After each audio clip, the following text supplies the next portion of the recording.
Hey, business builders, I'm excited for you to check this out. I had a long conversation. It ended up being 90 minutes, so just be aware, with a gentleman who has two 9-figure companies and 3 8-figure brands. I've known this man for almost 8 years, and we debated the merits of Amazon FBA and direct to consumer. So to be very clear, we talked about the private label as an assumption. This is not FBA or Amazon FBA wholesaling, retail, drop shipping, arbitrage, or any of those models. This is a pure e-com model for building the business with the end in mind, for opening the Amazon FBA channel and the direct to consumer and taking it out to 24, 36 months, etc., and or longer with an exit planned in mind. We debated on some very critical topics that I think might be of interest to you in this podcast that was done live yesterday. And this is the recorded now, and I hope you guys will enjoy this. So take a listen to this conversation with myself and Matt Harward on Amazon FBA and direct to consumer.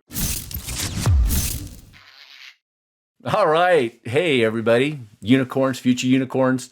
I'm really excited to do this today and to kneecap Neil Twa talking about Amazon and DTC here. Just a little bit of background as to how this came about. I was talking to Neil the other day, and I'll give you a little bit of an introduction, Neil, in a bit. But I was talking to him the other day, and we got going on Amazon, and he's kind of like the expert on Amazon and DTC, and we're going back and forth. And at one point, Neil kind of just offhandedly says, "Man, we should be recording this. This is really good." And it's like, okay, hang on, put a pin in what we're talking about then, and let's just do this as a live. So this is unstructured. I do not have there's no real agenda here. There's other than we want to open up this conversation about this because there's good news, bad news type of stuff here. Absolutely. And so before we get going, I did promise Neil one thing on this. So we'll start this off, and then I'll bring Neil on. But I got to start it off with we're going to let Bruce Buffer announce this, and then we'll get going on this little rumble here.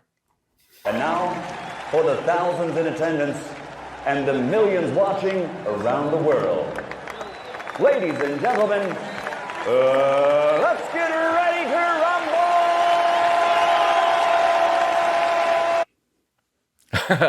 All right, we're good to go. I just want to give a little bit of background here, Neil, and I don't want to spend too much time on the intros. I'm assuming, I guess you got some people here, I got some people here. I'll give you a real quick background on me. So I've got a lot of experience, both on the Amazon side and on the direct-to-consumer side. 2 different 9-figure companies, 6 different multi-8-figure brands that I've created or built that are under my belt. Sold companies to Fortune 500 companies 2 times, last 2 years, 2020 and 2021. Harvard Media has been on the Inc. 500 list of the 500 fastest growing companies in America. And that might sound like an agency brand. It's not. We just have house brands. It's all e-commerce is what we did there. I'm no longer with Harvard Media. And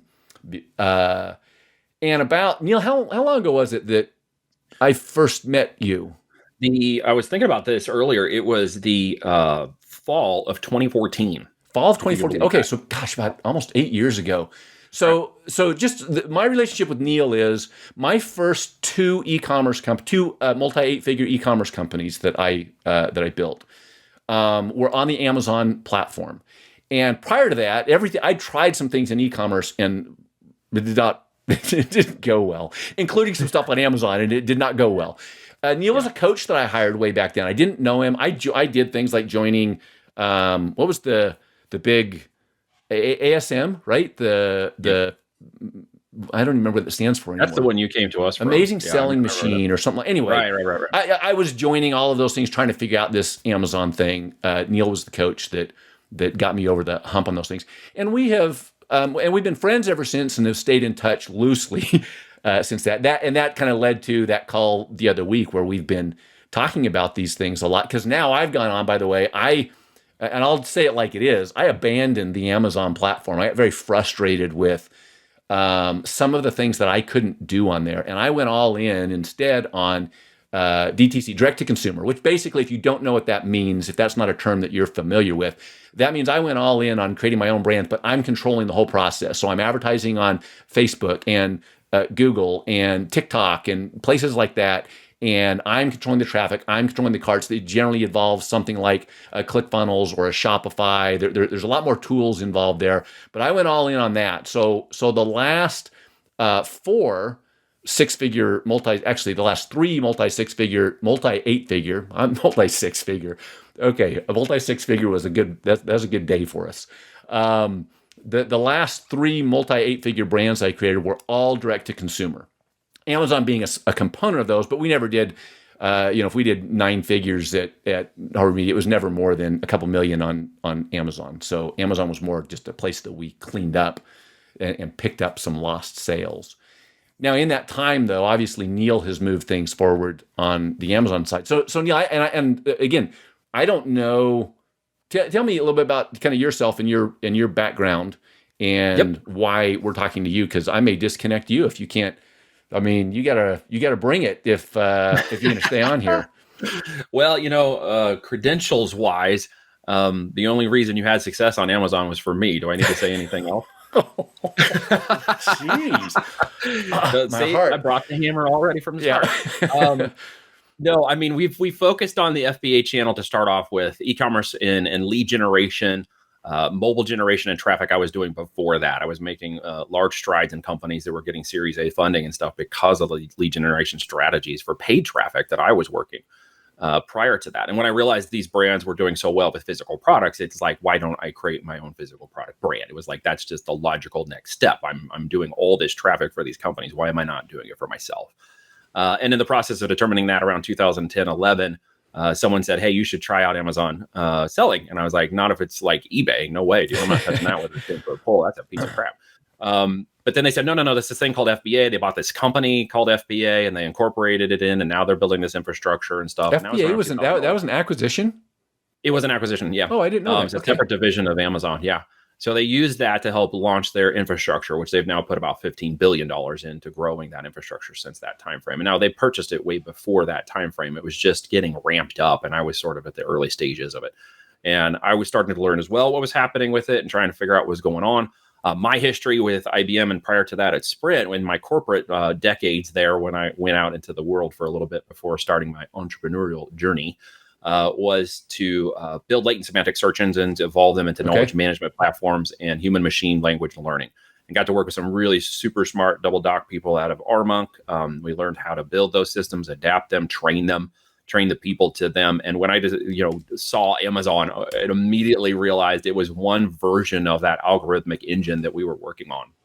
And so I immediately realized the indicators, what it was doing. And so I started to play with the drop shipping to start out with, just to see if I could figure out what it was doing.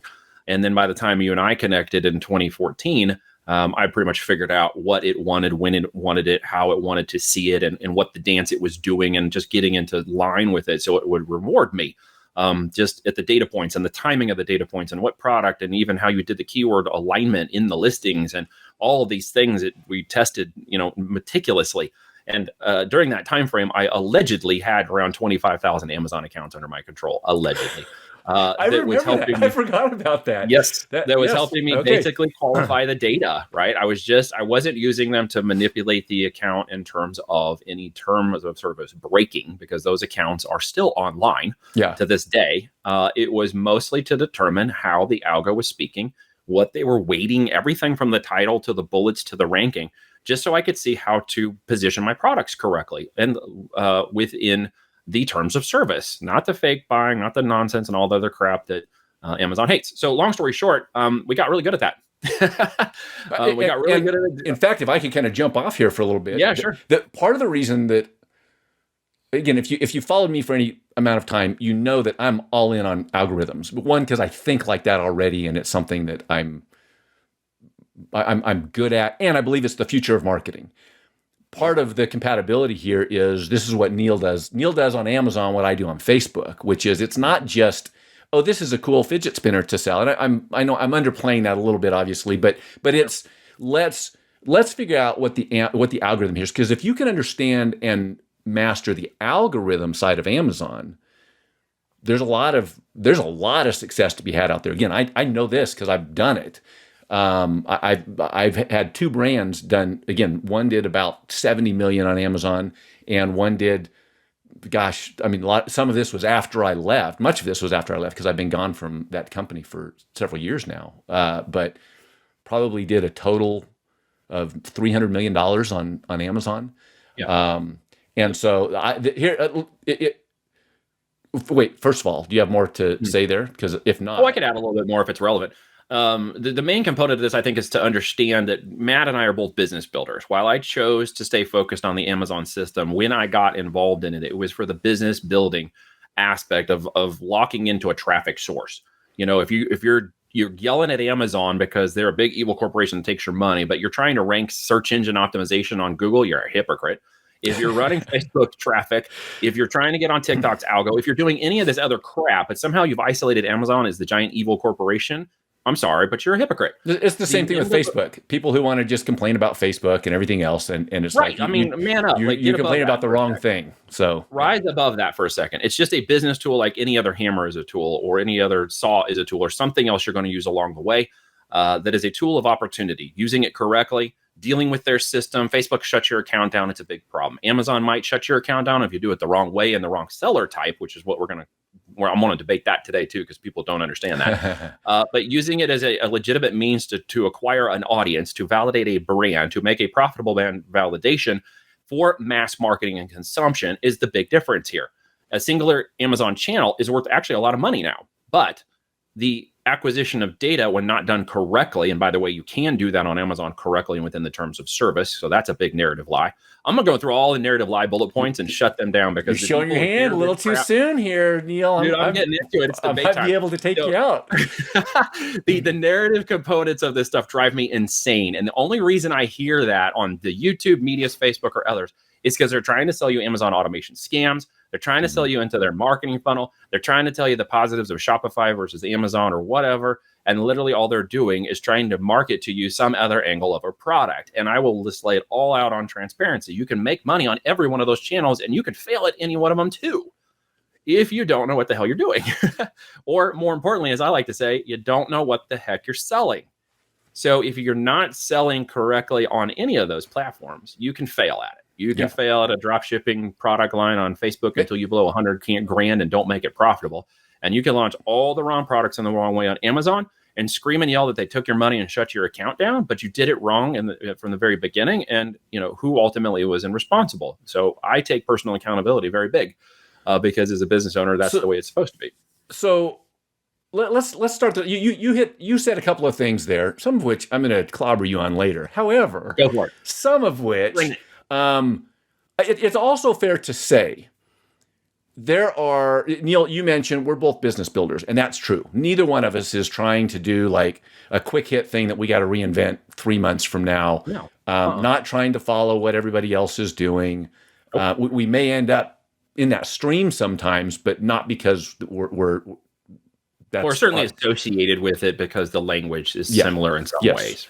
But there's a lot of stuff that we agree on here. And so maybe a good place to start, because you hit on a couple things. One, as I mentioned earlier, we both believe in the algorithm. We both believe that the future of much of marketing, when you take out the broad distribution, newspapers, TV, radio, where you can't get the same level of targeting on it, the algorithm is controlling. I say the algorithm as if there's one. It's not one. The concept of an algorithm controls Amazon, controls Google, controls YouTube, TikTok, Twitter. I mean, it's Amazon. If I didn't say eBay, all of these things are driven by Amazon, which just means they're driven by tech, and they're driven by tech. And this is what an important part of it. They're driven by opinionated tech. Yes, meaning that's a very good way of putting it. Yeah, because I used to say biased, but people associate bias now with, bad or wrong or whatever. It's not. It's just opinionated. It's got certain things. These algorithms have things that they like and things that they don't like. They've got things that they will reward, things that they are neutral towards, things that they will punish. Some of the punishments are extreme. Some of the punishments are you're banned. And that gets a lot of press, but I think the more dangerous one, and I believe, Neil, you agree with this based on what you said, the more dangerous ones are the ones where they're not banning you. They're not saying you're violating our rules. Get off. By the way, if you're doing that, it's not a sustainable business anyway. Yep. The dangerous ones are the ones where when you don't understand what's happening and you're getting these penalties, you're getting these. What did you just say? Well, you become a victim of you become a victim. I talk a lot about, are we victim or are we creator here right now? And algorithms you can get on that victimhood side of it really fast and really easily. And so we can both agree on that. We both agree that what we're trying to build here are real businesses. Let's also agree that at that level, number one, while it sounds overly technical, it actually isn't, number one.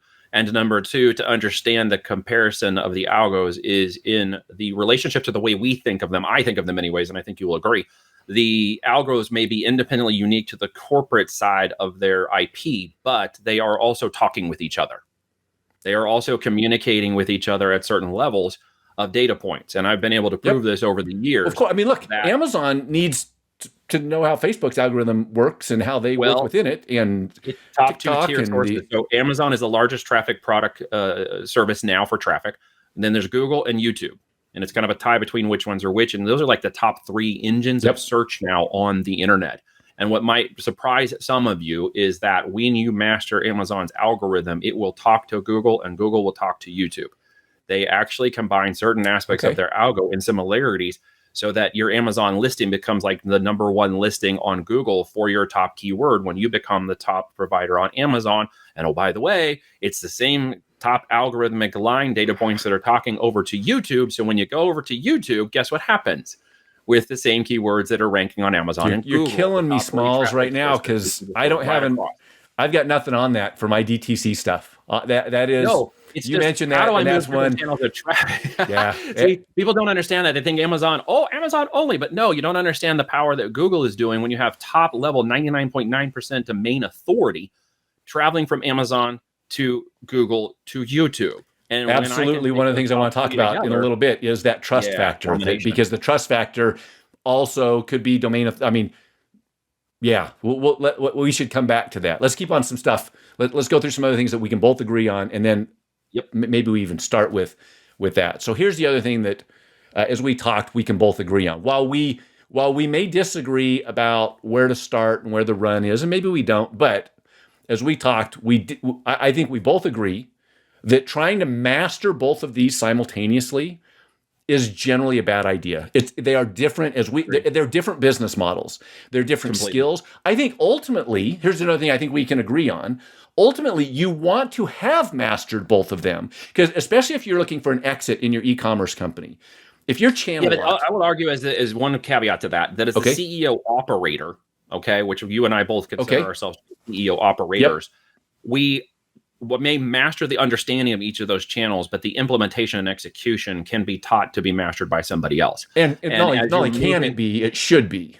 It should be, as we're talking top down for agreement. But at the same time, each of those channels has a separate place in the business. I would defer to them as divisions of the same company. As you open a separate division, you need to open that as a separate line item, a separate P&L within the business. So as you would move from Amazon channel, once it's up and running and proven, you'd open a division that is that way and treat it from the CEO level top down, that you're going to get the right people involved in that division and growth. And while I'm going to learn to master that, or in the aspect of being what I call dangerous enough to know what is happening, then that becomes a whole nother division you should open at some point when the time comes. Take profits from one channel and open it to the other, whether you're going from DTC to Amazon or Amazon to DTC. You don't want to half-ass either one of them. Sorry to borrow the language here. Don't half-donkey them across channels, because you'll end up becoming a victim of the system, and that goes back to what we mentioned just a minute ago. It's hard to be on either of these platforms. It's hard to be mediocre. I think mediocre is like the worst place that you can. And by mediocre, I mean it's hard to be good enough. Some success, you mean? Some success, which is mediocre. Knowing some stuff. Because there's such a big difference on either one. On Amazon, there's being the last listing on page 1 and the first listing on page 2. That's a really big difference. Well, it is. And what are the two fundamental things we're talking about at the end of the day? Search engine traffic, it's organic within Amazon. While you have a PPC or paid per click component that you can engage on Amazon, on Facebook, it's completely paid traffic. Yes. But the same thing, if you can't match the algorithm, you won't get the organic result. You can't. One of two things is likely going to happen, and probably both of them. One of them is it's going to be really hard to be profitable selling your item. But the second one is when you do get to profitability, it's going to be really hard to scale your item. The economics, this is one thing that doesn't happen on Amazon. Your unit economics don't change. They get better as you scale on Amazon. Correct. As you scale on DTC, your unit economics tend to get worse, which means that you've got to be you've got to be really good in the early stages so that you can scale and grow. You've got to consider your product base as more of a portfolio than a one-hit wonder. And I think that's a thing we can both agree on. As a portfolio of product opportunities, Amazon's is on the organic growth and reduction of costs.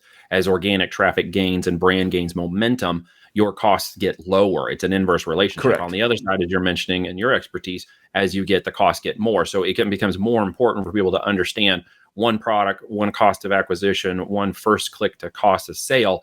Is it your business opportunity? I think we can both agree on that. Your business opportunity is the second, third, fourth, fifth plus products that tie into your CLTV. I know it is. I may agree with that. I may not agree with that. I think there are models. there are models. And by the way, I say that because, I had my largest brand, in fact, my two largest brands ever, now that I think about it, one from Initech, that company I co-founded in 2011, one from Harward Media.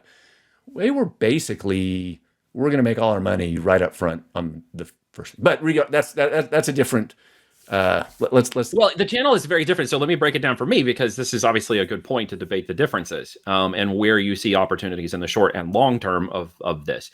In the short term, obviously, single product or second product to market is going to be everybody's first opportunity, and it's choosing that right product to build in your brand the first time that really gets the gears and the engine moving. But for us, as we get through second and third products, what a lot of people don't understand about the way Amazon works, and I'm giving away maybe too much here saying this, but the brand affinity of your product gained within Amazon will gain not only more traction, more faster reviews, faster rankings, and more sales by having more products in your brand. Most people don't understand that like 75% of all Amazon sellers have 5 or less SKUs within their private label brand. What they don't understand is that the top 10% of all Amazon sales are brands that have more than 5 branded SKUs. Why? Amazon rewards your brand with more traffic, email marketing, paid campaigns, and a whole lot of other branded things they will do for you when they think of you as a serious brand in the system. That's a big opportunity for growth within this model and how you can achieve scalability in 12 months very fast. Okay, so a couple of other things here. I got a little list of these things here. Both these have, you can scale on both these platforms. You scale differently on whether you're DTC or whether you're on Amazon, but both are scalable. We can both acknowledge that. I think both of these are taught poorly right now. Yep. They at least in the world that I'm exposed to, I don't see a lot of people talking about how to create a real business out of this. What I call a CEO scale business. So it's mostly quick hit, just kind of crappy, stupid, tactical. Something that's going to work for, maybe it might work for a year, but it's short term. You're not building real businesses, exitable businesses out of them. No, and we can agree. Real business is 12, 24, 36 months out for a real business growth, not 30 days, 90 days like most make money crap. Yeah. There's no, I'm going to hit this button and tomorrow everything is up and I'm scaling tomorrow.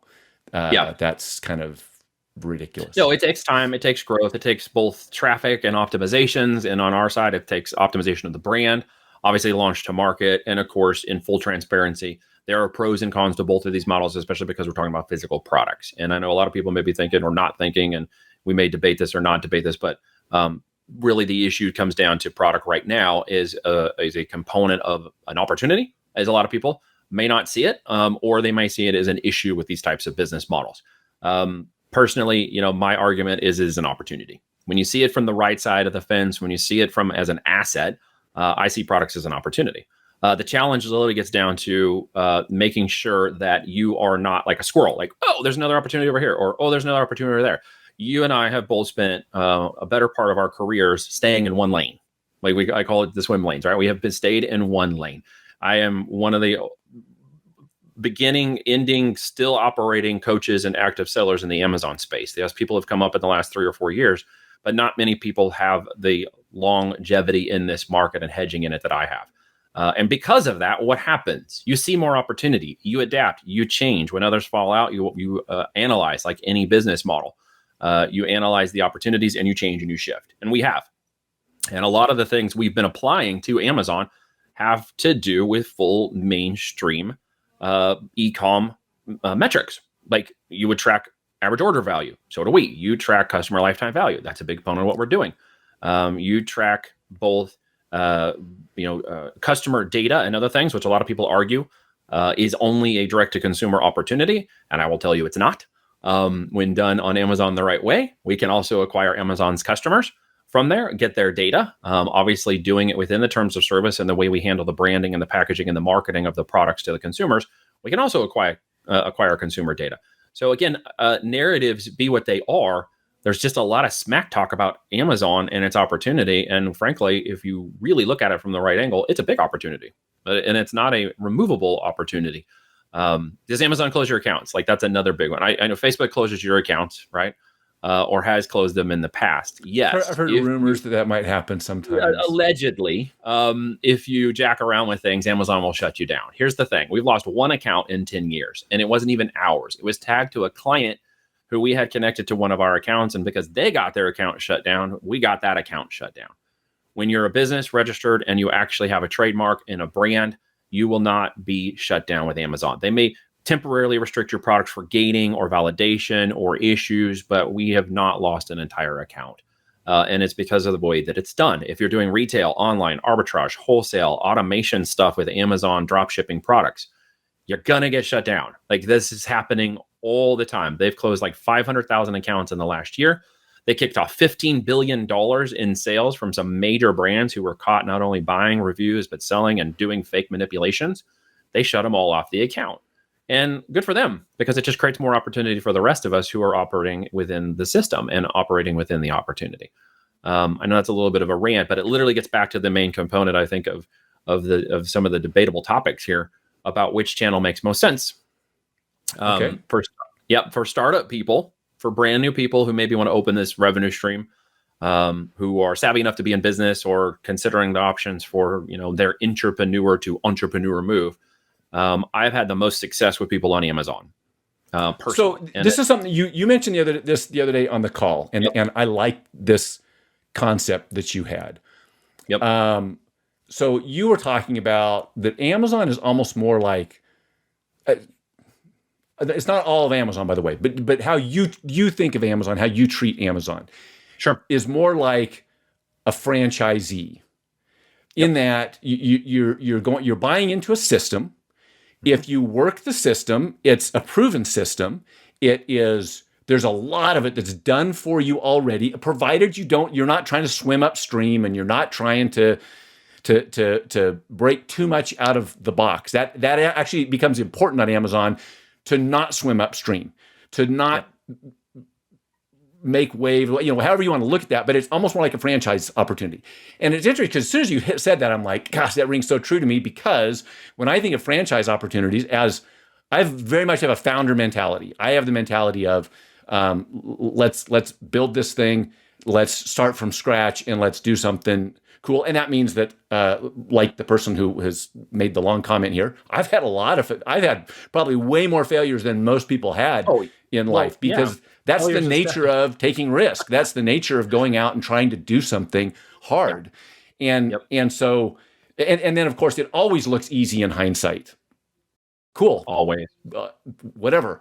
But that founder part of me, when you say, to do Amazon, the way you think about Amazon is more like a franchisee. And I immediately kind of bristle, like, I don't, that's not me. I don't want to be a franchisee. I don't want to go out and just, and buy a Starbucks and just work the Starbucks system, even though like the chances of being successful as a Starbucks franchisee, they have to be approaching 100%, right? I mean, I don't know. I have no idea, by the way, what it is, but it's certainly not less than 20%, less than 5%, like you get in some of these other online spaces. So So looking at Amazon as a franchisee, on the one hand, that's like good news and bad news, because I throw up in my mouth a little bit thinking about doing that as a business because you're model. also looking at it as a business owner who has to give up equity or even give up profit sharing to the marketability of that brand, right? Which also technically isn't yours.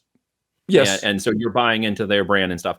And so the debate here is, franchise versus non-typical franchise. And just to clarify the language of what I meant in that is that, the operations, the system, the plan, the connections, the suppliers, the understanding of how it works and how to reach the people and even where to place the buildings or when to place it is a big component that they've already figured out, like into the billions of dollars. And you're not going to get to that point unless you're a unicorn.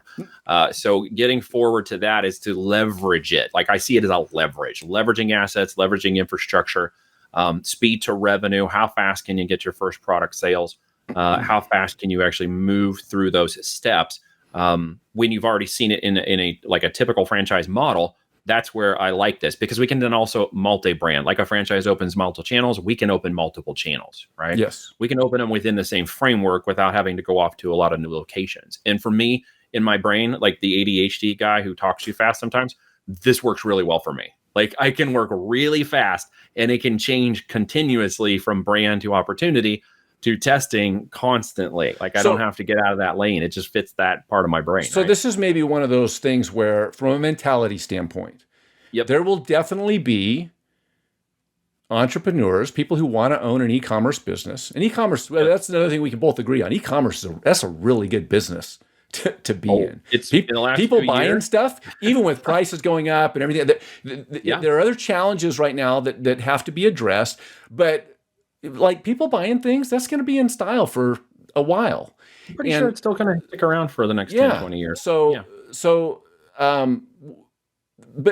from a mentality standpoint, I think that there's a mentality that really fits with that franchising.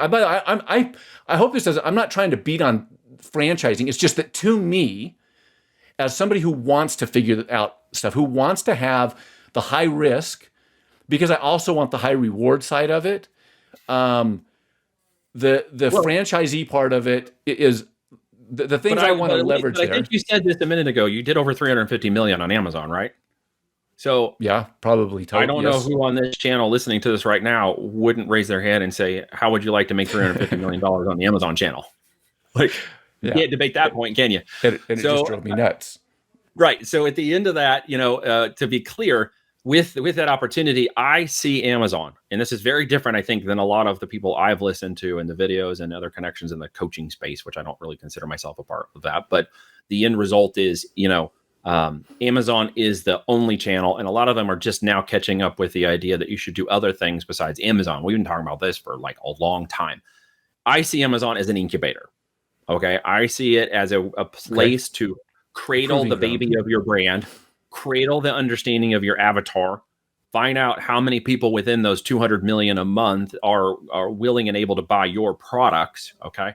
And then prove the concept of the language, the brand, the copy, the avatar, and the whole segment of that business that I can just take and replicate into this other division of direct to consumer and let it go out to market with all that knowledge. Like now, here's why, by the way, so I'm going to disagree with you on this, because I meet so many people who think that that's what they're going to do with their Amazon brand. Well, and it's hard. So this is the flip side of it. DTC is hard. Now I like that because I'm going to take advantage. There are things that I'm going to leverage that, because of their very difficulty of them, they create a barrier to entry there. And I don't personally know, even me for my Amazon brands, when we tried to take our Amazon brand, either one of them, so one was a big essential oils brand, 1,200 SKUs and one of the top brands on essential oil brands on Amazon. The other one was a hoverboard brand that was more of an opportunity chase for sure. It lasted less than a year, but did a lot of revenue on it. Trying to take both of those, either of those, DTC. Admittedly, I didn't know really what I was doing, but the point being, it was way harder than I expected it to be. And I meet a lot of Amazon brand owners who think that. They think, well, I'll get it up and going on Amazon, and then I'll just kind of graduate it over. Once I've proved all this stuff, I'll graduate it over to DTC. And they've got the wrong products, and Amazon is because of the ecosystem and its particular algorithm and what it wants to reward. When you try and take that reward system over to DTC, more often than not, it ends not just in failure. It ends in this super frustrating, like waste of time. It's money. Wasted time, wasted money. Where does that end up at? Where's the Achilles heel? Where's that one point? What's the difference between an Amazon company who has products and brands that actually makes a successful DTC? I would say that the most common thing that I see is going to be the people, and I'm using this just because it was such an overused kind of trope on Amazon early on, but it's the people who get into silicone spatulas and they have these items that first of all, in competing in the Amazon space, most of the people who are competing on that space are trying to compete on price. It's what I always called a race to the bottom. So in our essential oils business, that was part of it. We've got our top seller there was a sub $8 product that we really didn't make a lot of money on, but we could do a ton of volume. And by the way, a ton of volume on Amazon is like thousands a day of this product, but it got people into our brand, as you mentioned. That became more important to have those other SKUs and some other things. But we could not take a sub $8 product and move it DTC because our acquisition costs were just going to eat us alive. The product. So when you look at the product, the differentiation between, I think, what I do and what we do with this growth model is that you've got to identify another competitive advantage of that product. So many people just focus on the Amazon competitive advantage and they say, I'm going to launch that product in Amazon and I see all its competition and I see its opportunity, but they miss one major segment of the competition in market analysis. And that is, can I sell, or where is that product in the mainstream? Where is that product in the other 70% of e-commerce? Because it's actually like 67% mainstream, 33% Amazon. That's about what the breakdown is. So Amazon is just a big gorilla, but they're not the major market gorilla for e-commerce movement. You've got to do your competitive market analysis on that product and brand into the mainstream too, if you're considering moving from FBA to DTC in the future. You need to know that product can have a mainstream competition, profitability, and go-to-market opportunity so that when you test launch it on Amazon and it proves, well, you now know it has the metrics and the numbers to achieve a DTC. So let's come back and maybe there's something else we can both agree on here, coming at it from different angles. Because the corollary to this is the number of DTC brands that come out. Like the supplement space is a great example of this. Oh boy. They come out, they're going to chase a trend, and they're going to come out with a pricing model that they're going to make a lot of cash. If they figure it out, they'll make a lot of cash fast, but they don't have a sustainable model. And they don't have a model that can move into any other channel, because these are the ones who are going to come out.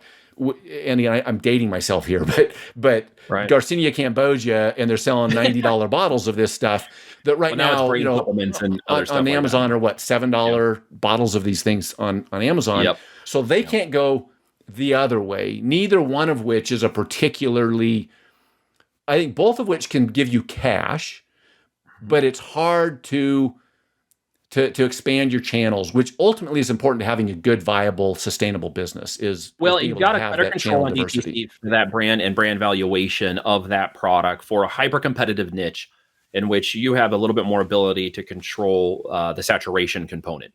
And when you bring that over to Amazon, especially at that level, you will find in certain niches in Amazon, like electronics, nutraceuticals, and clothing, that you must have a major machine running before you even attempt that, because you're jumping into a highly competitive space that has saturation all over it. And unless you can dominate that space, you're going to get eaten alive. And because it's extremely competitive, there are a lot of unethical things happening within companies in those spaces who do not want you to take over their market share, because as you mentioned, they're moving 1,000 to 5,000 units a day, and they do not want you touching that market share. Therefore, they're willing to go out to some location in India and hire 1,000 people to go put fake reviews on your site. And they have no ethical boundaries with that whatsoever. And that's one of the gotchas I know about Amazon. It's a gotcha that a lot of people fall into. In the areas in which they're selling those products, I call it Amazon's mosh pit. It's the, I like to sit in the executive suite and watch the show, because we've moved into the position where we know that's the tier 2, tier 3 opportunity for products that are profitable in this brand market and have the profit to go mainstream. But I watch a lot of sellers get involved in this thinking, well, I'm going to move that $8 product at 1,000 units a day and I'm going to make all the money in the world. No, you got the wrong mentality. You're running the numbers the wrong way. Yeah. Well, and so probably where we both agree on that, again, coming from different angles, is you're going to be way ahead of the game if you take that longer view from the get-go. So even if, whether you're starting just on Amazon or whether you're starting on DTC, and whether you're starting on DTC with paid media or whether you're starting on DTC with a Shopify store that's organic, regardless of those things, if you can put some, I say this like it's just a flippant thing to do, but when you can reason about where am I going with this, because the mistake I see people making, I think on all sides of this, is they start with something that they can find immediate success in their, again, whether it's organic Shopify, whether it's paid media, whether it's Amazon, eBay. I mean, there's a lot of variations of this, but they don't ever up front start to look at it as a business. Where am I going with this? Will I have the margin flexibility? Will I have the volume flexibility, the audience flexibility, the messaging flexibility, that if ultimately I needed to have something, Amazon, you're selling in a high trust, a lot of proof and a lot of experimentation is going on behind the scenes that you don't have to do. High trust, but because of that, they're going to try and drive prices down lower because they've got the high trust model. But here's the caveat, the argument. You can work a model though, okay, where you cast a net of those products, but if you're not doing it the right way, as you said, from the beginning with the end, and just trying to sustain your business model on just those products, you're going to fail. Now, if you take those products and you work it a little different in the brand-driven, brand affinity aspect of that, you're going to have second and third products where, okay, I may be acquiring 1,000 units a day of this product at a $2 profit margin when it's all said and done. But it's what I'm doing in that brand next that matters more. And that's where a lot of people in amateur that's the part we can both agree on. Coming at it from different angles, but looking towards where am I going with this? Again, if you're not trying to build a real business, I suppose there's a lot of value in this kind of stuff still, but really probably this isn't the conversation for you either, because that's part of the point of this, is whatever angle you're coming at it from, whether it's coming from the DTC side or whether it's coming from the Amazon side, you've got, when you can look and say, I need to tell a coherent story from a business standpoint. Where am I going with these products? Is this a product that ultimately will work on Amazon? Is this a product that ultimately will work off of Amazon? You don't know that. There's no guarantees on those things, but when you can, you talk about having a $2 margin and you're just going to make it up, and I'm going to sell thousands of these, which one is, again, it's harder than you might think. Although easier on Amazon than off Amazon. But here's what I can already tell you. If you get a $2 margin, I don't care what the product is, you're not going to put paid media to it and have it work. It doesn't work like that anymore. It maybe did several years ago. So really strong on your funnel building. To look at that and have that story is important to at least know where are you going. Now that's going to bring me up into something else. And sorry, I'm just kind of, as I look off to the side here, I got some notes here that I wanted to kind of get into, because you hit on a lot of things that we're not going to have close to enough time to get through these things. This is going good. But just this concept of Amazon as a walled garden.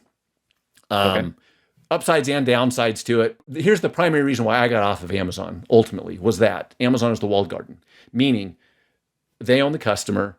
And I know you're going to have a rebuttal to this, but they own the customer. They control the buying process. They control the upsell flow. They control the presentation, the cart, all these other things that ultimately I was like, gosh, I really want. It's going to bring, the downside to this is I know I'm going to be bringing a lot of complexity into my ecosystem. And what I'm trying to prove out, I now bring more variables in that I have to prove, and more variables, every additional variable. Anybody who took, high school math where you have no variables, you're just doing 5 plus 3, that's easy. But then you start, then they start adding letters in. It's like, that's a little bit, that's harder, right? But 1 variable is pretty easy.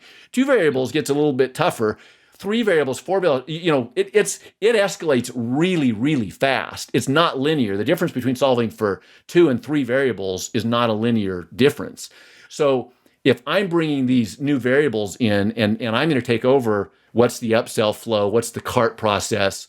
What's the ownership process? And ownership in terms of who owns this relationship? Do I own it? Does somebody else own it? Now, Amazon does a great job owning that relationship, by the way. They're going to do a better job. Amazon's going to do a better job owning that relationship than I'm going to do owning that relationship.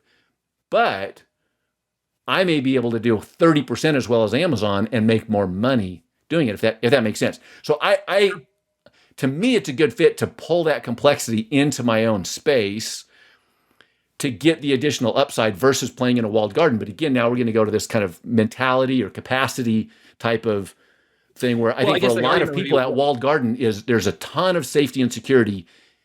But what's considered a walled garden? Like, let's define that, because you considered Amazon to be a walled garden, but in some ways I consider Facebook to be a walled garden because they also penalize you for taking people off their site. Yes. They make it difficult for you to acquire a customer off of Facebook too. Is that a correct statement?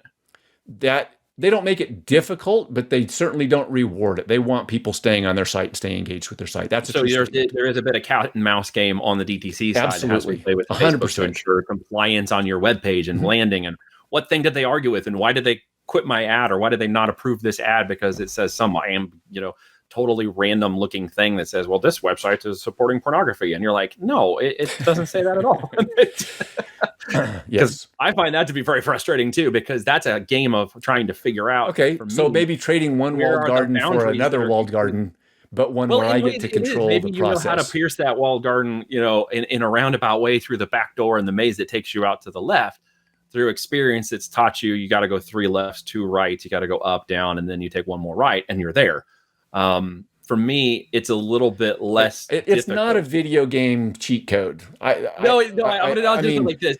At times with Amazon versus DTC or versus Facebook traffic or these kinds of things that I'm thinking of, and you can call DTC a wholesale, a retail. You can direct to consumer is a whole. There's a lot under that umbrella for sure. There's a whole bundle of things. But I look at it like in such a way, it is.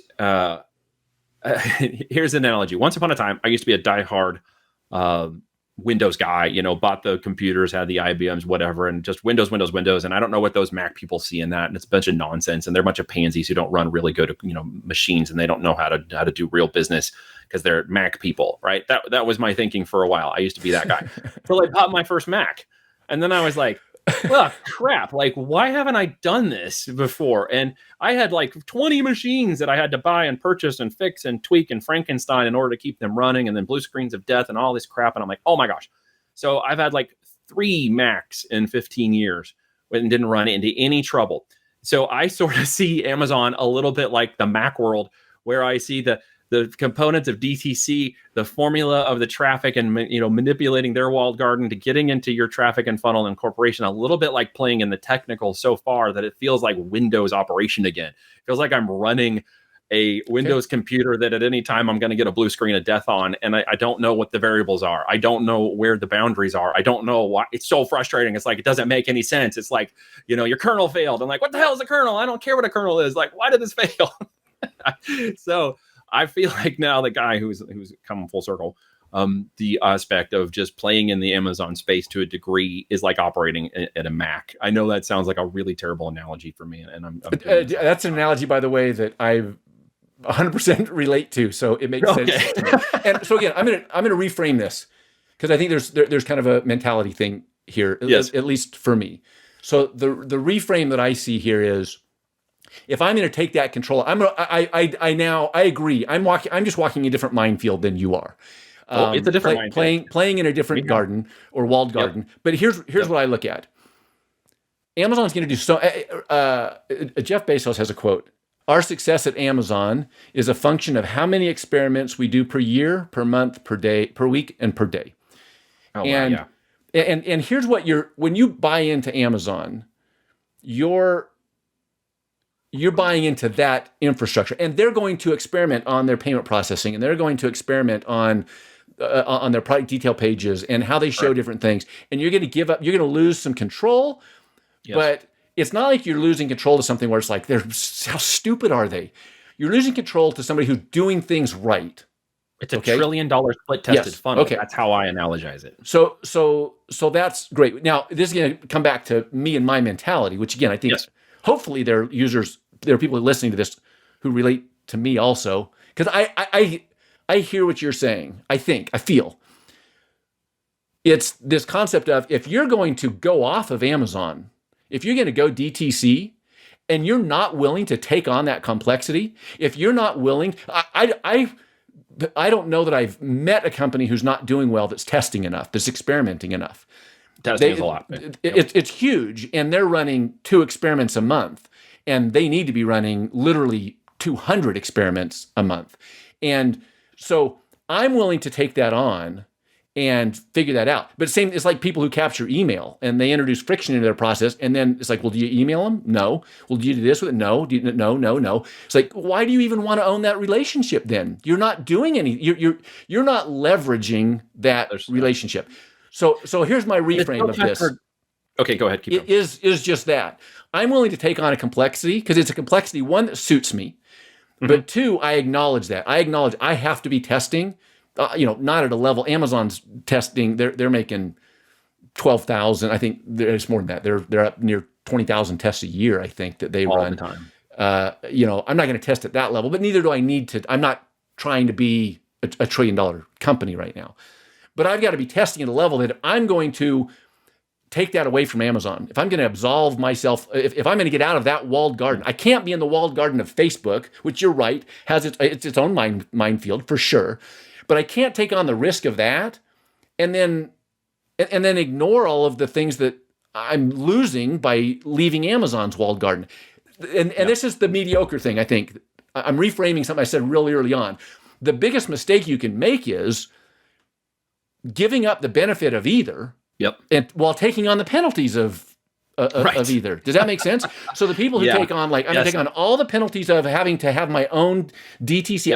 I have to have my own infrastructure. I've got to have my own upsells and cart flow, and I've got to own that customer relationship, and I've got to leverage that customer relationship, and I've got to experiment, and I've got to do all of this stuff. That if I'm not going to do that, go on Amazon, because they're going to do all of that stuff for you. Well, but at the same time, I would argue you still have to remember that top down, either direction, it starts with the understanding of the customer. Double the understanding of your customer, and you will double your revenues. And as long as you run the business by the numbers correctly, the profits will follow.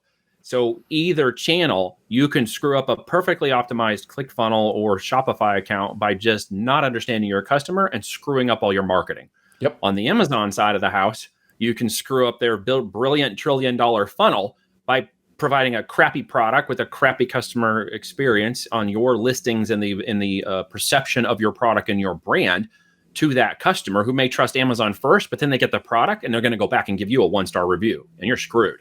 So when you get down to Amazon, there is one pro and con here. It has to do with that customer top and flowing all the way to the bottom, is that you can get really screwed on Amazon if you provide a poor customer product brand experience. And that means the product itself. And I know a lot of people who try and shield themselves from that on DTC. They know they have a crap product, and they know they can't sell it on Amazon, because Amazon's going to have some. It's all going to be forward facing on Amazon, and so they hide behind that by going DTC with it. I can get away with selling a really crappy product to a lot of people on DTC, without a lot of fear, as long as I'm not screwing with the FTC regulations and stuff, of the blowback of their reviews or product issues that will probably just hit my customer support desk, and I'll deal with it when nobody really knows, and I'll skirt it under the rug. Right. On Amazon, I have to keep a very public, very forward-facing approach to providing a very top quality product and brand that people want to leave reviews for. And so I can weed out the 1 and 2 stars as people who are just like stupid because it said, do not stick your tongue to the hot plate.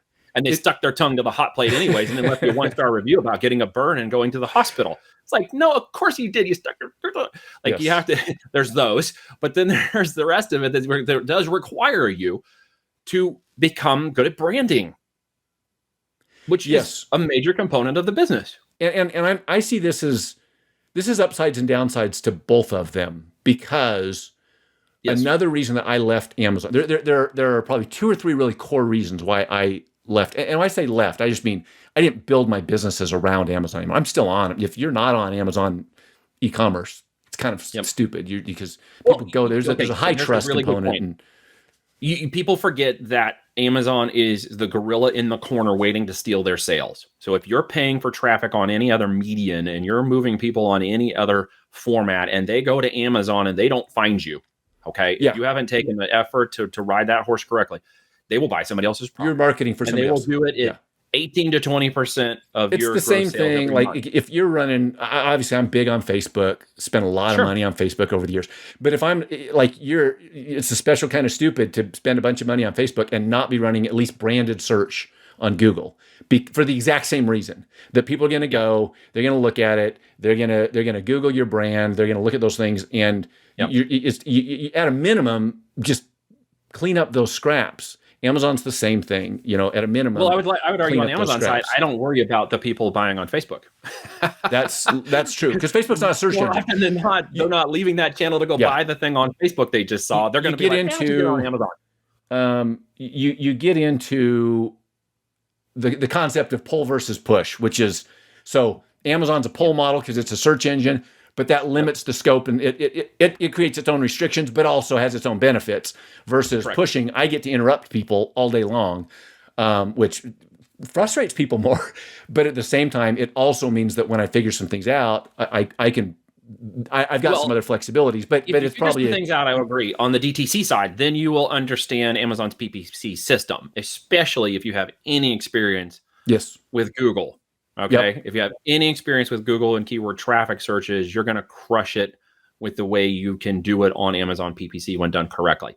And I mean, like, dominating the competition. I don't care if they have 5,000 reviews. I will go to market with 5 reviews, and then I will buy all their customers and own them in 6 to 9 months. And people are like, well, how do you do that? That was my model for totally possible. Actually. Essential oils. I mean, I lost $50,000 to start just buying. But you got to know how you're managing it, or you can just blow your PPC campaigns out of the water if you are not tracking the other metrics in the system. And the numbers, I think we all agree, are a big component of making this work. And that's where a lot of people screw up either channel. I want to come back, though, too, and finish off, though, this concept of, again, this is the good news and the bad news. You build your business on Amazon. There's that famous picture of the iceberg, that there's the water line, and you've got 10% of the iceberg up above the water, and then all of this this mass of it below the water. When you build on Amazon, you're building above the water. By definition, you're building above the water. Your listings are public. They're in nodes. I mean, they're by definition they're searchable. You want them to be searchable, accessible. Reviews are open and public. All of these things that are all above water, which from a consumer standpoint, this is fantastic. And done right from a business standpoint, it's also fantastic. But the sneaky little downside to that is it's also a competitive. There's a lot of data that can be gleaned. If you don't know what you're doing, absolutely. Yes. Whereas that's true. On a DTC, I have a lot more control over what do I want above the waterline and what do I want below the waterline, which can be used nefariously. That can be used in unsavory ways, but it can also be used in very competitive ways, protectionist ways where I can control, because DTC is all about that. Literally, that owning that relationship first. You own the relationship, like you mentioned. When you can understand that better, you're going to be more profitable. You own the relationship first, and then you sell stuff to them next. When I can own that relationship in other channels that are, let's call them silent channels, quiet channels, channels that aren't going to pop up above the waterline, but now I can sell into that channel super effectively. That was another big reason why I wanted to control that process. It's again, it's one of those things. If you come off of Amazon and you don't take advantage of that, and I'm not. That's where the debate ends. Basically, is that you're a control freak and I'm not. So, I just keep hearing you say control, and I'm like, I'm okay not having all the control. That's why I bought the Mac. No, I think the simple component is that. I think that's a fair statement, though. By the way. Well, it is, because you tend to geek out a little more than I do, which is cool. And I want to push on those other leverage points that I can. Yeah, and there's plenty of people that resonate with you, and no offense to that, of course. I think what I got down to was Where my successes came in, it wasn't the optimization of the tweaking of the technology anymore, because I had a whole history of that in my past. What I got down to was tweaking the branding and the marketing and getting into the minds of that customer to really speak that right language that said, I'm better than the rest of these products. Yes. Like, you can see me, you could see all well, of and them. you go, you research on Amazon to do Amazon right. Like, you go brand first. Oh, yeah. I go brand last. The branding is the last thing I do. I'm trying to prove, can I sell it first? So again, it's this different mentality that what I do makes a lot of sense to me. And Yep. I get that Amazon. Here's where I would love to maybe end this at is, Okay. I think I would be an idiot, first of all, to come in and say, gosh, if you're selling on Amazon, you're a turd and you're stupid. Yeah. Because that's just not true. Say it to my face. Yeah. But there are certain things that you can leverage off of Amazon that you can't on. And conversely, if you're trying to make DTC work, but you're not leveraging any of the strengths of DTC, which are hard, they are their own minefield. There are more variables figuring out DTC than there are figuring out Amazon. That's one of the big strengths of Amazon. I think that if I came up with, again, somebody left that comment that I just did the easy stuff and I had a failure, and I hadn't had one failure. I've had hundreds and hundreds of failures, guys. I'm very open about that. Failures. I have to. We've all been in there. So, I've nobody's lost me more money than me, and when you go DTC, if you're going to have a way higher level. Let me rephrase this. Even DTC done right, you're going to have a way higher failure rate than Amazon done right. Amazon done right, I think you can almost turn it into that franchise model of, I think you can actually, I may be wrong in this because it's not the field I play in, but it feels to me, and maybe this is naively, that you could have, you could get over onto the win more often than you lose side of things on Amazon, potentially. I don't know. Well, when you do the numbers right, you do the product right, I would agree with that, mainly because of this point, not because that every product is a home run, because I call that my lottery. That's why I say you got to do it right. It's not just everything when works. the product goes to market, it's going to sell. Like, I know that. And because I don't know that everything's above the waterline on Amazon. You can everything's qualify above the waterline. I know it's going to sell. Yeah. So my differentiation at the business or the product level is in 90 days. How fast is it going to sell? Will it meet the requirements of profitability? Yeah. And should I keep it for the next 3 quarters? It's not that it didn't sell. Did it meet the velocity and sales and profitability of expectations when we launched it? That's a big difference. I know the products we're going to launch are going to sell. Because you confidence. And again, this is a mistake I see on the DTC side of things all the time. People copy, like, oh, somebody else is running this ad and selling this thing, I'm going to copy it. No. And it's not a good strategy. You can't do Me Too product on Amazon either, by the way. Okay. Me Too products will kill you. It literally gets down to this simple little phrase, and I'm a hick from the country, so I break this down pretty simple for my brain. You can't ride 2 horses with one ass. So at the end of the day, there you go. Using that word again, Neil. Sorry, for kids at home, I meant a donkey. It's biblical. So you have to pick a channel that literally resonates with your brain and your objective, but at the same time, thing that I think at the end of this, you have to not ignore the other channel in its capacity, or on one side or the other, you're simply missing found money. Yeah, well, especially when it comes to exit. So again, you know this and I know this, but if you are what's called channel locked, which means that you've got most or all of your sales coming from a single channel, your multiple is going to go down. When you've got channel diversity, your multiple goes up. So even with the same revenue number, if I'm doing $50 million in revenue and you're doing $50 million in revenue and I'm channel locked and you're not, when we go to exit, you're going to get multiple 8 figures more than I am probably. 100% agree. Now, if you're going to start that process, you can just, so people understand what the scope of that looks like from channel to channel. You can get 3 to 4x on either channel when you're channel locked. Amazon 2, just by itself without a front-facing customer channel, you can get 3 to 4x if your profitability is above 15% on the net margin when you go. But you can double that up to 2.5 times when you open another channel of product and distribution, even if it isn't making at or more than the other channel. Right. It just has to be effective. Of distribution. You're now at 4 to 8x up to 10x. And if you're really building a business and you are really strong on either channel, you now have to consider the next that channel. That ultimately is the number that matters. You're going to exit. And this is what we do, right? This is where you and I both agree at the end of the line here. either channel has an exit point to it. Okay. Yes. Even if it's single channel. But to double the channel opportunity is to double the end result. And quite honestly, that's what businesses were meant to do, or more. Yeah, 2.5 times or more. And that is ultimately the opportunity as a business owner who may be listening to this. That is your opportunity. Don't miss that. Because as we are growing both physical asset channels, okay, we're growing inventory-based channels, and that's an asset. And it will continue to rise even if inflation rises. We can adjust supply chain and metrics. Yeah, to keep at that some level, moving. even just looking at cash flow is a short-sighted thing. Even if you've done it right 100%. and you're projecting out, 18, 24, 36 months, right. The cash flow is done right. The cash flow is it's not just the smaller percentage of things. It's the way smaller percentage of things if you do it right and you exit properly. Revenue is vanity, cash flow is sanity, and profit is king. Yeah. And if you can follow that metric line, you'll have something worth something in the end. What drives me nuts, and I hope the people are listening to this today, is on either channel, whatever you do, if you are just pushing it down the next little road, if you're just keeping the pebbles going, if you're looking for a short-term cash and opportunity, you're actually missing the whole business opportunity of the asset that you should be creating instead of just shooting for these short-term gains. I mean, I think we can agree as business owners and business builders, that's the main component of whichever channel you're currently riding right now in terms of the opportunity. And there are pros and cons to each of those, of course, as we've, I think, had fun laying out today. I've had fun laying them out. This has been fun. I hope you guys. We didn't even get to probably 2/3 of what I wanted to. No, we're not done yet. But conceptually, I think we got good stuff, and we probably should, just out of respect for everybody, just wrap this up.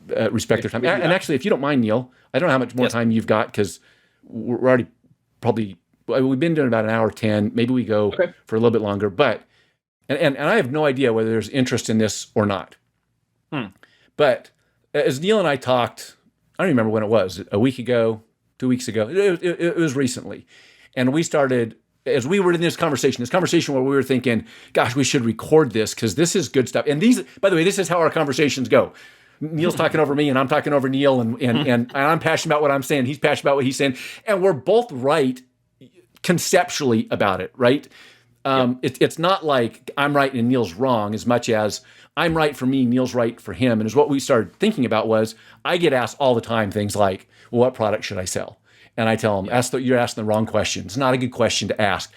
Because on the DTC side, it's not a good question to ask. You've got to start, if it's direct to consumer, you've got to start on the consumer side. But as Neil talks, the very first thing you do is figure out what's the product, because you can do that. And then figure out what's the audience behind that. And I started to realize, man, I bet there's a lot of people, because I get asked questions all the time that I just think, I think, again, for me, that's not a good question. But then I realized that's probably a really good question for Neil. And Neil gets asked questions all the time that he's thinking, well, for me, that's not a good question, but maybe that's a good question for Matt. And so one of the things that we thought could be fun is if we just set up a group. Neil, you were the one that kind of had this idea. Tell me again real quick. I'm still not totally clear on how this works, but tell me real quick what you were saying to do in a couple of weeks with anybody who's interested. I think it'd be fun if we got on and actually broke some of these topics individually, because you and I surfaced and we dove in a few rabbit holes, but we didn't do it in such a linear way where I think it'd be fun to maybe try to take. There's no linearity to this at all. No. Well, it was unscripted. That wasn't the point. The point was just to let it go through the flow, and that's, I think, what we did today. But I think it would be fun to set it up, and I think it might provide value for people.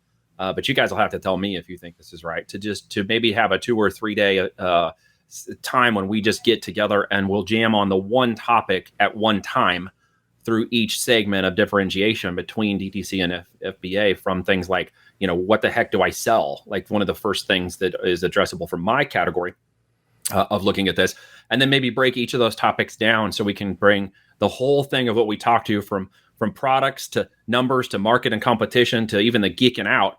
And even the business principles and what I call the platinum principle of organizing your whole business from the beginning with the end in mind. I think it'd be fun to sit down and go through each of those topics, even if it took us an hour to go through each one, and maybe do it over 2 to 3 days on a Zoom live and bring you guys in as maybe panelists, or people can be involved. We can do it like a virtual meetup, like we were going to go to Florida and stand in a room and chat and go through this in live or whatever. and do something like that. I don't know if we you can guys, even make people wear masks if they're more comfortable. I know you're a big mask fan, Neil. No mask, no masks on the Zoom. If you show up with the mask on the Zoom, I'm kicking you off. I like that. So when Neil's talking about it, I liked it because I just get a lot of questions for that for people, and I do think there's value in. There are certain scenarios, by the way, where the play is start on Amazon and then come over to DTC. There are other ones where I think it goes the other way, but I don't think that there's just this one size. Hey, this is always the answer for everybody, every time, everywhere.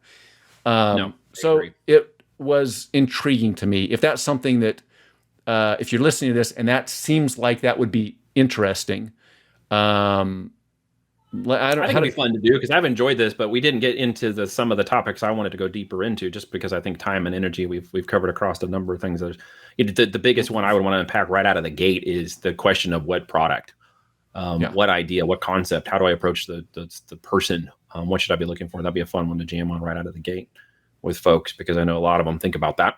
I agree, and I think then getting into that from a standpoint of. Here's how you do it from an Amazon standpoint, but here's how to make sure that if you're doing it that way, because you can, it's way easier to do that on Amazon than DTC. Well, let's say if I can identify the product, how do we also identify the segment, and then you can add your DTC component that said, okay, here's why this might or might not be a good product. We can literally go into that level. Exactly. So here's how you're going to set this up so that in a year or 18 months, then I don't know if people thought that would be good. Let's make sure that even if you're not right now, you're not going to be trying both of them, and I recommend you don't, but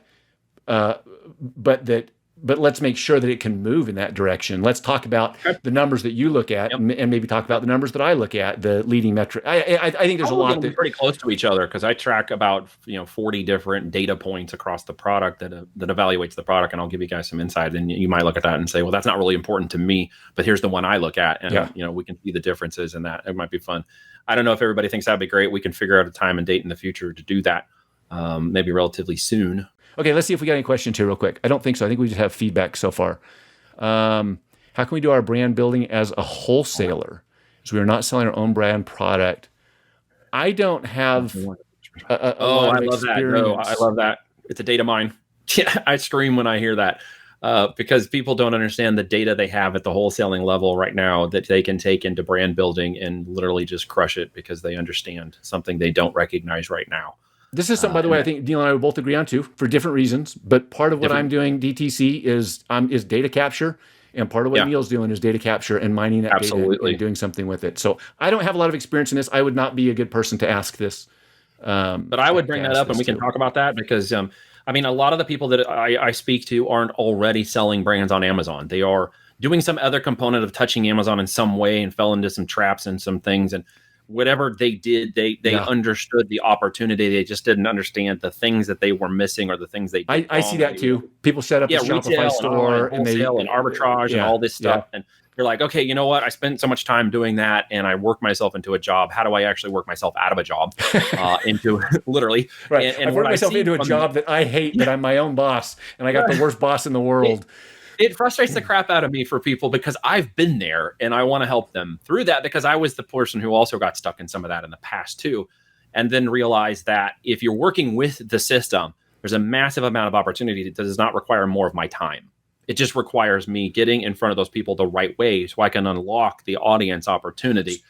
And look, you're hitting on something right now that I'm particularly passionate about right now, which is getting away from this hustle mentality of, well, anything's possible if I'm willing to work 16 hours a day. And people wear that like a badge of honor. And having been through the health problems I just went through, folks, it ain't the badge of honor you think it is. No. It's not the badge of honor that I thought that it was, by the way. Yes. And so now it's, how can I set this up? When I talk about having a CEO scale business, this is part of it, is how can I set this up to where I'm not having to just keep chasing and chasing and chasing and pushing and pushing and pushing. And I think there's value to being willing to do that stuff, but wearing that like a badge of honor, thinking that somehow is the requirement of this, that again, I'm particularly right now just against that because of what I've been through over the last 8 months. But also it doesn't have to be that way. Well, and I worked myself into a job in the past in my own company from the job that I originally left that I hated. So how dumb is that? Like, that was literally, why did I do that to myself? From the frying pan into the fire?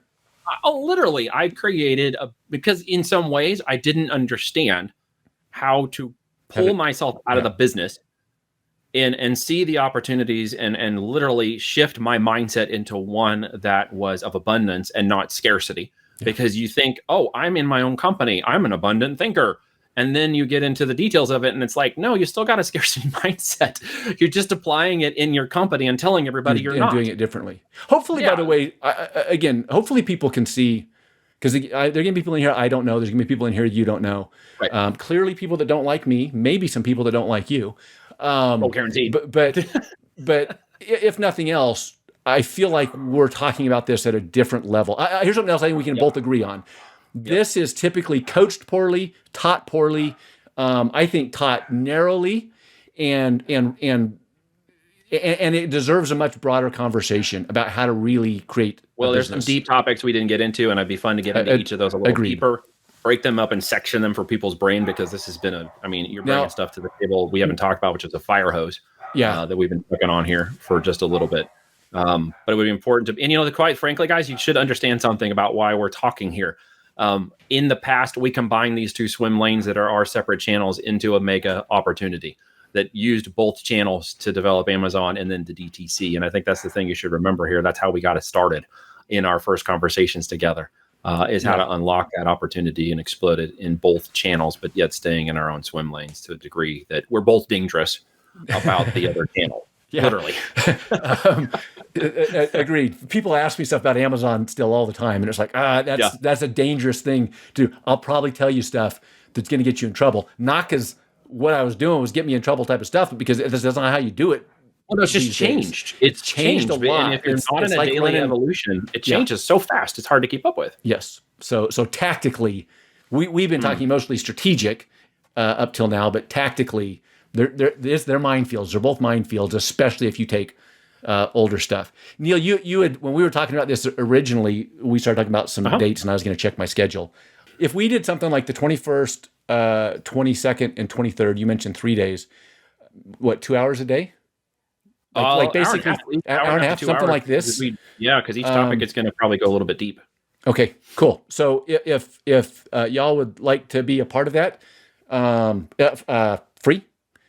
Oh yeah, no charge. No, okay, that's and doing something like this, only we'll come up with an agenda. And if you're going to be in it, by the way, we'd love to hear your questions. So I like your idea, Neil, of we'll create a post or something, and people can respond there if you got specific things that we want to jump into. Obviously, we can't jump into everything in over that 3-day period, but I think if we can find what the big topics are, I like your idea, Neil, of there's a clear starting point. Let's start with that, and then kind of move from there.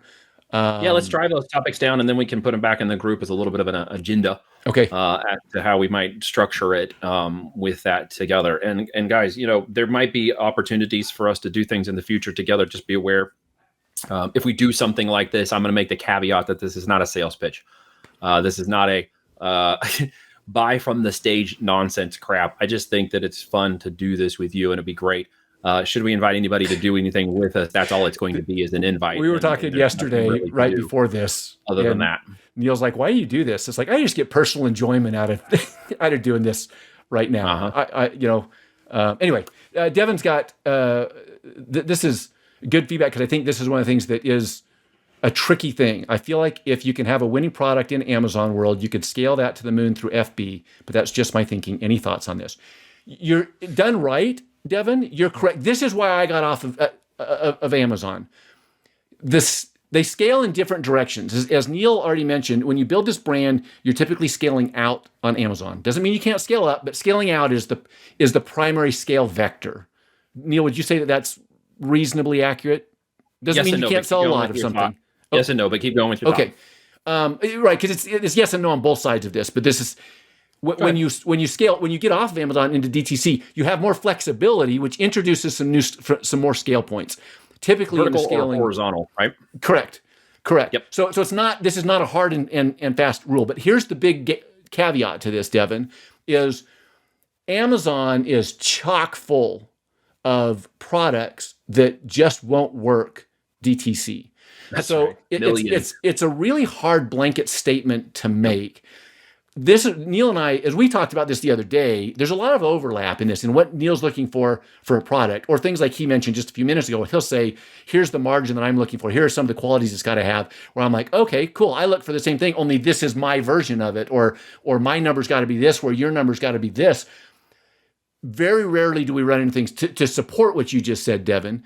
Very rarely do we run into things where it's like, oh, that's straight up, like you're specifically looking for that, and I'm anti-looking for that. There's not much of that, but you can make a run on Amazon with a $40 product. That's going to be hard to do, especially post iOS 14.5.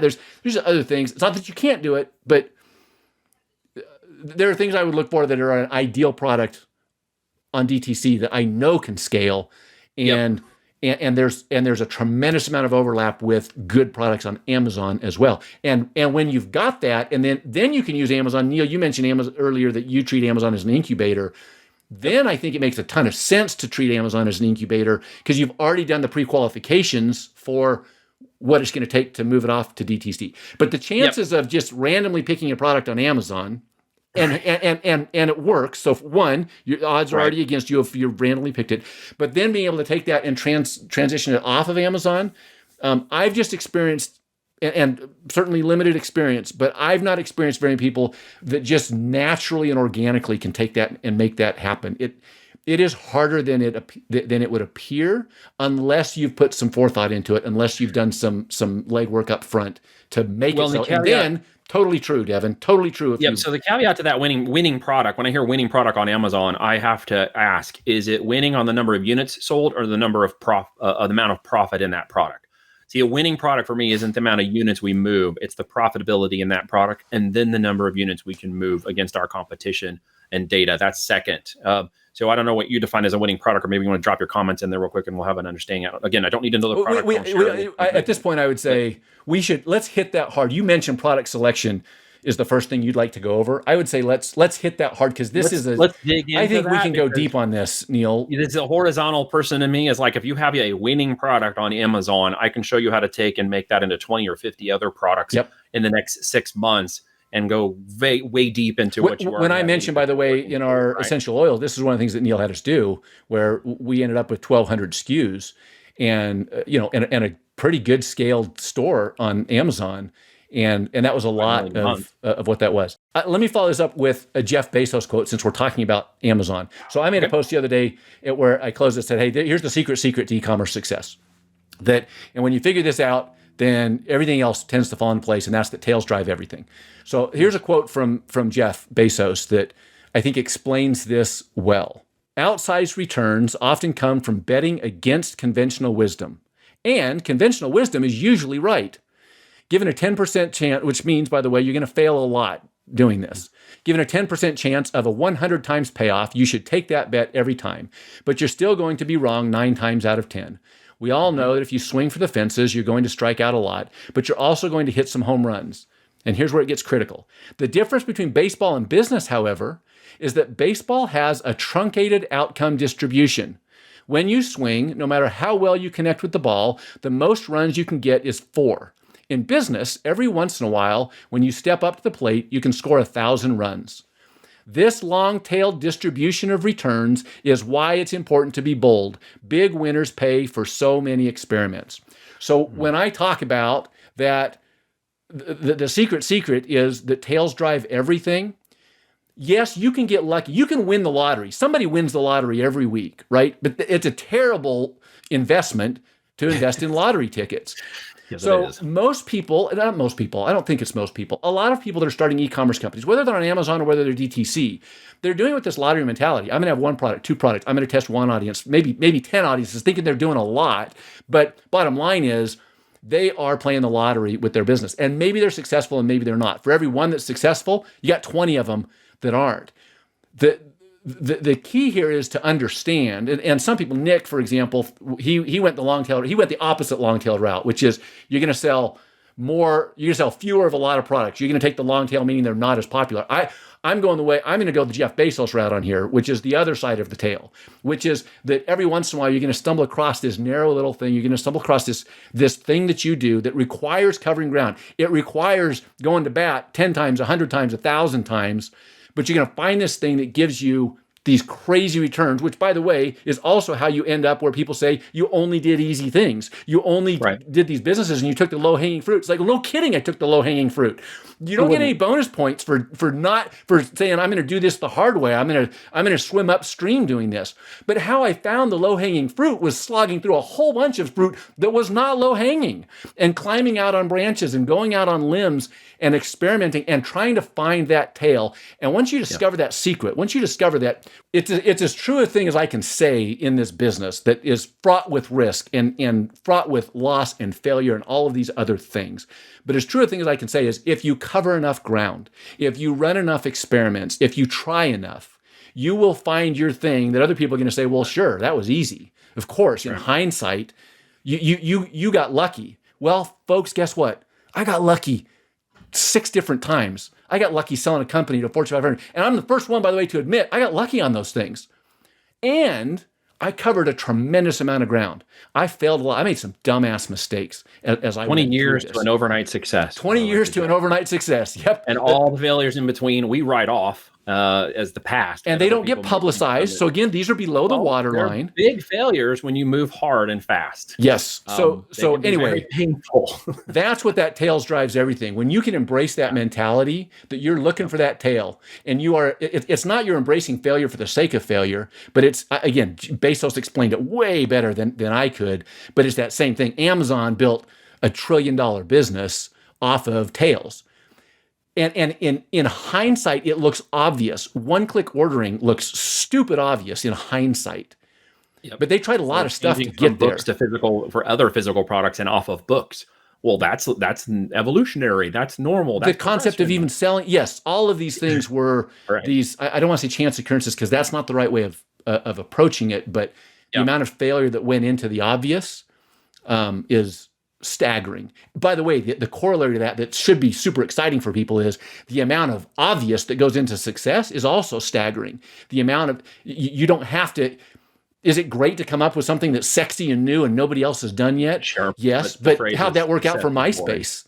You know, success is boring at the end of the day because it's repetitive. And when we get the products in the market and we understand the demographic and we understand now 80% of what's working, it's just repeating that process. And it can get kind of boring for some people. But when you repeat that process, you're swinging the bat a lot more times. And that's why we always test to fail, even on Amazon. And that's one of the biggest differentiators I see in the market when people teach and coach about how to get started in e-commerce, is they're not leading people into that understanding right out of the very beginning, that you will test to fail first. You will take the data and learn from it. And the faster you do that, the faster you will find a winner to scale. And that's why people who literally on Amazon scream and yell at the world about how it sucks and takes all the profit and it doesn't work is because they launch one product in the system, maybe 2, and it doesn't work. And probably don't do that particularly well. Too leveraged into it. And then it doesn't produce the results they need or want or expect.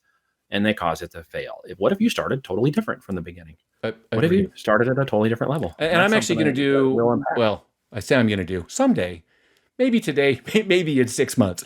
I do have a follow-up video. The reason I had that quote handy was because I'm actually working on a video just to kind of explain that process and what that velocity is a great word that you use, Neil. I don't use it a lot in my business, but as soon as you said it, I'm like, that's what it is. Is how do you develop, one, an instinct and a habit of velocity, but 2, how do you then take that velocity and up your, even as you're failing 90% of the time, how do you turn that into something not only meaningful, but you're looking for that thing. I'll go over the math at some point, but the math on it is staggering when you see how those winners swamp the losers, even though you're failing the vast, huge majority of the time. Because again, nobody sees the 500 funnels that I built that didn't work. They only see the dozen that did work. But if we're treating it as a business strategy of investment, you realize that most business investments do not hit the lottery. You will do 9, 10 investments, and the one investment that actually hits, whether it's real estate, property, whatever, will make up more than enough of anything that was provided in the original 9. It will surpass it. Okay, it's just a right way to think about how to invest in the business. And let's close on this, Neil, because we're 90 minutes in at this point, and we can call it. So I think that he commented on your post initially back when you posted your thing that got ghosted in the minefield of Facebook. But I just like this. Please also correct my understanding that Amazon equals already funnel built, and we have to use it effectively. I like that analogy. Yeah, they've done a lot of the hard work and experimentation for you. And if you're not drawn to doing that yourself, I'm drawn to doing that myself. If you're not, Amazon is doing that. Amazon, they're not doing it in a funnel format, but they're doing all that experimentation for you, and you do get. It's a more plug and play system for sure. DTC, build it your own and use it per the funnel system built. I think that's again 100% accurate. No, but is that on point? Yes, that's on point. I like that part that in DTC I can invent my own stuff, because when I do, that's one of the things. That's one of the experiment points that I'm going to leverage to try and get outsized results and to beat my competition. If that's not something that you're going, that's not what Neil's going to leverage. So he's going to look at it differently than I do. But won't it blow your mind to find out that I do some social media and stuff to help influence Amazon? Oh no, he didn't just say that. If it's any consolation to you, I buy a ton of stuff on Amazon, so I'm very familiar with the platform from the consumer standpoint. Liar if you don't. Yeah, that's pretty good feedback. Awesome, Neil. I appreciate you taking your time out of your day today, and thank you. It's been fun. It's been a lot of fun. I like doing this. I might have to do this more often with other stuff. Right on. So appreciate your time, Neil. Okay. Thanks, guys. Take care.